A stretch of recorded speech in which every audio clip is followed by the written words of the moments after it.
Assalamualaikum. Selamat pagi anak-anak Ustazah kelas 1 Ali bin Abi Thalib dan kelas 1 Abdurrahman bin Auf. Bertemu lagi dengan Ustazah Uswa dalam pembelajaran tematik. Nah, sebelum kita memulai pembelajaran tematik, kita ucapkan basmalah. Bismillahirrahmanirrahim. Dan doa mau belajar.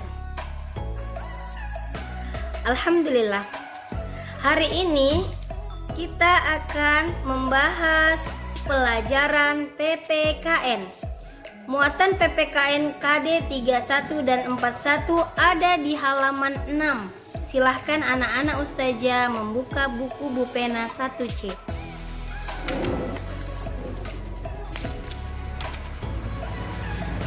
Perhatikan, Ustazah akan membacakan yang ada di halaman 6 tentang menentukan simbol dan bunyi sila kedua Pancasila. Pementasan lagu dan tari diadakan di gedung kesenian. Pada dinding gedung itu terdapat hiasan dinding berbentuk seekor burung. Hiasan dinding itu adalah Garuda Pancasila. Garuda Pancasila adalah lambang negara kita. Pada dada Garuda Pancasila terdapat perisai. Perisai memuat simbol sila-sila Pancasila. Nah, dikatakannya pada buku ini terdapat gedung kesenian yang di atasnya terdapat hiasan dinding.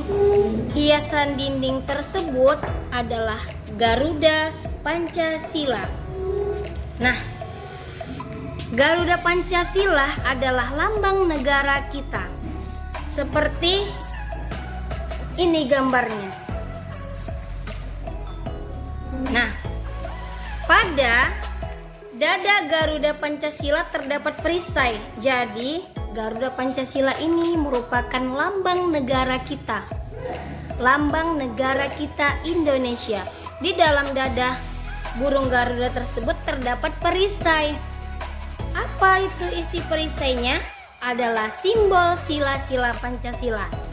Sebelumnya di semester 1 kita sudah menghafalkan bunyi Pancasila dari Pancasila sila pertama sampai sila kelima. Untuk itu Ustazah ingatkan kembali bahwa Pancasila terdapat 5. Yang pertama, ketuhanan yang Maha Esa, simbolnya bintang. Yang kedua, kemanusiaan yang adil dan beradab, simbolnya rantai. Yang ketiga, persatuan Indonesia, simbolnya pohon beringin. Yang keempat, kerakyatan yang dipimpin oleh hikmat kebijaksanaan dalam permusyawaratan perwakilan, simbolnya kepala banteng. Dan yang kelima, keadilan sosial bagi seluruh rakyat Indonesia, simbolnya kapas dan padi. Oke, anak Ustazah. Nah, di sini kita akan memperdalam menentukan simbol dan bunyi sila kedua Pancasila.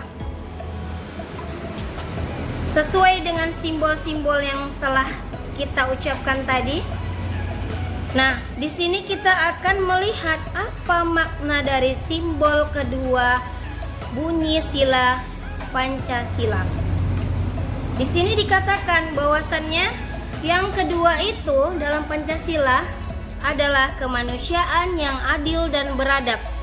Simbolnya rantai. Kita akan bahas makna dari rantai di simbol Pancasila di sila kedua tentang kemanusiaan yang adil dan beradab. Nah, di sini rantai tersebut menjelaskan makna sila kedua. Rantai tersebut disusun atas. Nah, rantai-rantai ini disusun atas gelang-gelang kecil berwarna emas. Kita lihat, ini gelang-gelang kecil berwarna emas. Gelang-gelang kecil ini menyatu, disusun dan berwarna emas. Ini menandakan hubungan manusia satu sama lain. Artinya apa? Artinya adalah keterkaitan antara hubungan individu, antara hubungan manusia yang satu dengan manusia lainnya, tanpa membedakan latar belakang, suku, budaya, dan agama. Nah, pada mata rantai ini terdapat dua bentuk. Ini kan rantai yang disusun seperti gelang-gelang. Gelang-gelang tersebut ada dua jenis. Yang pertama, kalau kita perhatikan, mungkin di sini kurang jelas, anak ustazah silahkan dilihat halaman 7. Dilihat di halaman 7.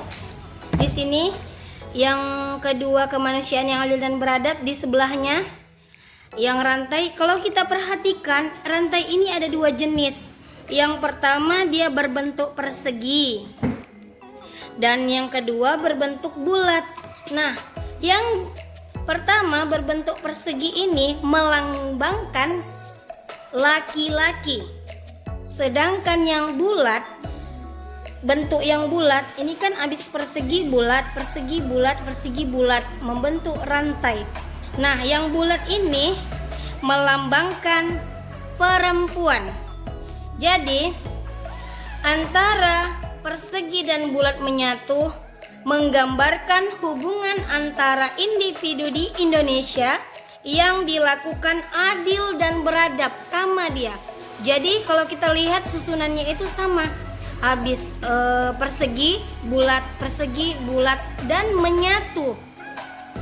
Sama hubungannya, artinya keterkaitan antara hubungan satu individu dengan individu lainnya, meskipun dia berbeda, baik yang persegi maupun yang bulat, tetap sama.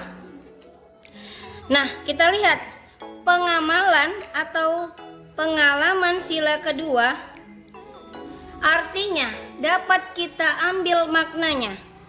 Kita tidak membeda-bedakan antara individu yang satu dengan individu yang lain, baik dengan kondisi latar belakang, suku, budaya, agama.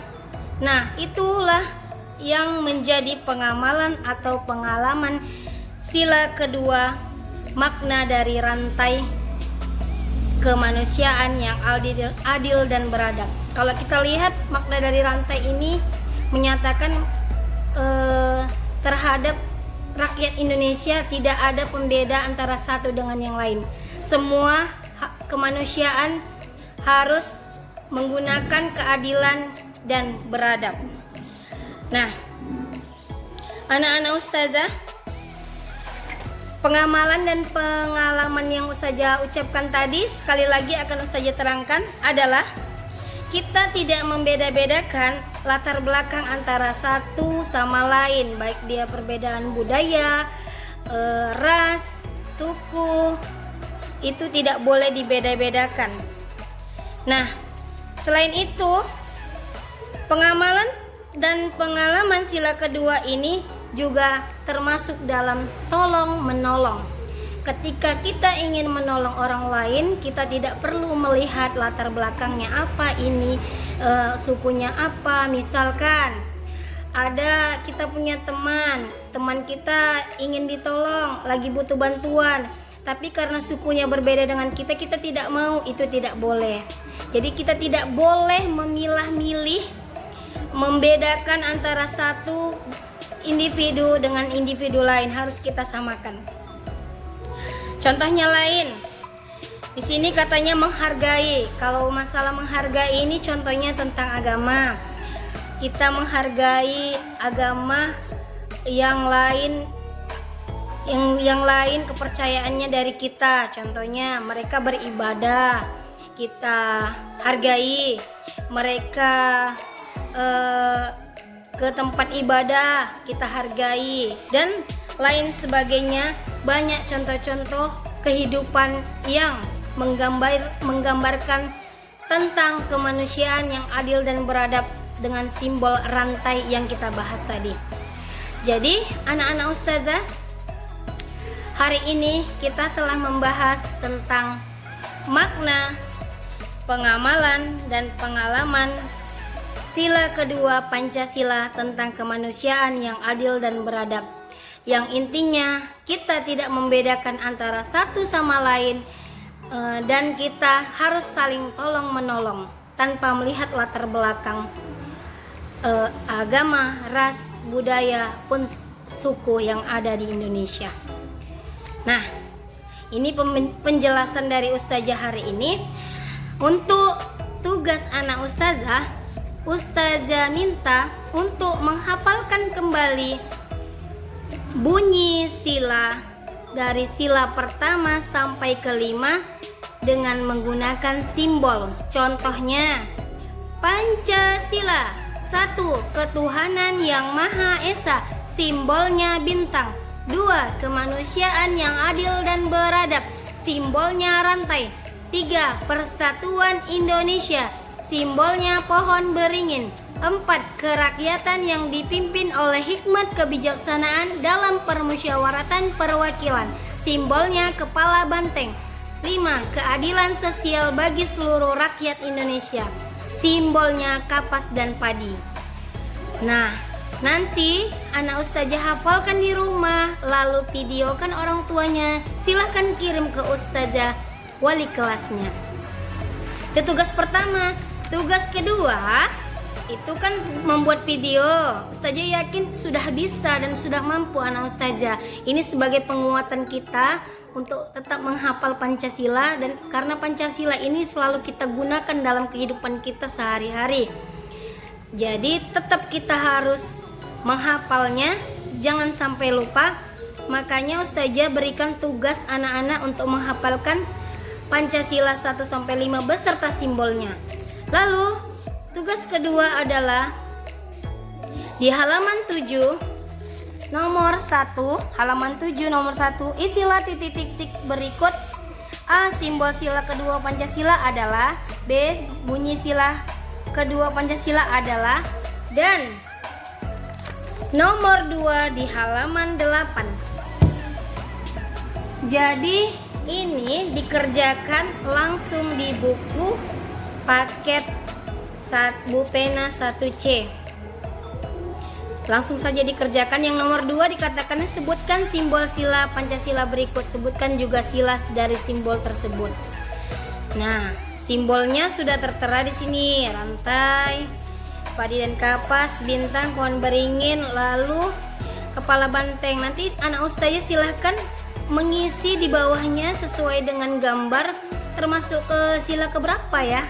Tapi tidak usah dengan kata-kata, hanya angkanya saja. Lalu nanti ini sebagai tugas kedua difotokan lalu dikirimkan ke ustazah wali kelasnya. Nah, anak ustazah, pengiriman tugas sudah bisa dimulai dari sekarang sampai batas akhir pengiriman pada jam 21.00 atau jam 9 malam. Oke anak ustazah? Mungkin sekian yang dapat ustazah sampaikan materi tentang PPKN di tematik Bupena 1C hari ini. Semoga apa yang ustazah sampaikan dapat bermanfaat kepada anak ustazah dan menjadi ilmu. Amin ya rabbal alamin. Ustazah akhiri dengan mengucapkan hamdalah, alhamdulillahi rabbil alamin. Dan ustazah mengingatkan anak-anak ustazah untuk tetap menjaga kesehatan, memakai masker ketika keluar rumah, rajin mencuci tangan ketika berpergian, dan menjaga jarak agar terhindar dari sumber-sumber penyakit. Oke, sekian dari ustazah. Assalamualaikum warahmatullahi wabarakatuh.